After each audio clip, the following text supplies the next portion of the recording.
Story time, people. I have an elderly mother who I love dearly. In the last 2 to 3 years, I noticed that as time goes by, she has a tendency to, we're all going to get older, but she has a tendency to, in the last couple of years, age a lot. My mother suffers a lot from depression. So that got me thinking as to why, what happens to people as they get older. I start observing a lot of other older people. One of the biggest thing that I discovered, you probably already know this, but some of us just don't think about it, is the fact that as people get older, especially if they stop working, and especially if they go from being independent to dependent, they have a tendency to lose purpose. I firmly believe that individuals that live a life of purpose, those individuals have a tendency to be happier, healthier, and they have a tendency to live longer. And I noticed that a lot with my mother. A little history on my mother. My mother has always worked her ass off. I got my work ethic. I'm the person I am today because of my mother. My mother's financially, I've always,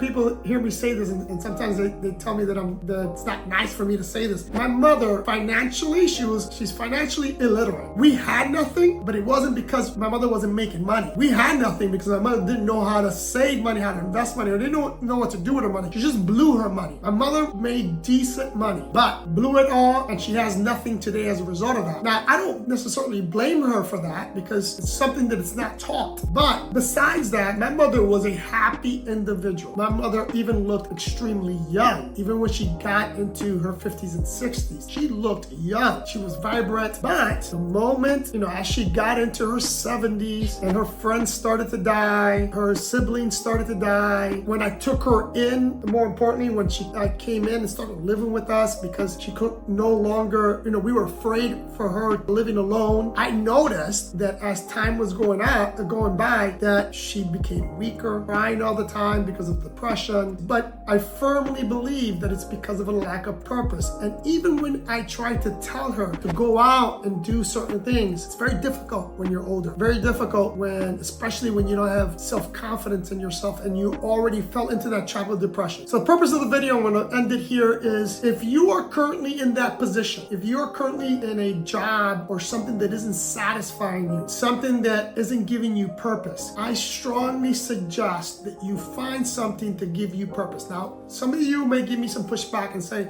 Fernando, I have to put food on the table, so I have to continue to work in this dead-end job. I give it to you. I'm not telling you, I'm not going to argue that point. But most of you are working a 9 to 5. There's a lot more hours in the day, and you may have to sacrifice some nights. You may have to sacrifice some sleep to learn some additional valuable skills today, to look for something that you're passionate about and try to figure out how you can monetize that. That, my friends, I am telling you, isn't that difficult. The problem is that most of you are either afraid or have fallen into that lack of that life of non-purpose, that it's difficult for you to take that next step, just like my mother. She's in that depression state, very difficult to get out of that. And some of you guys are in the same position, maybe not in the depression side, but you feel that you're trapped in what you're currently in and you can't get out of it. And I'm here to tell you that you could. You just have to put some effort into it. If you want to learn more on how to find purpose, then subscribe to this channel. I love you guys, and I'll see you in the next one.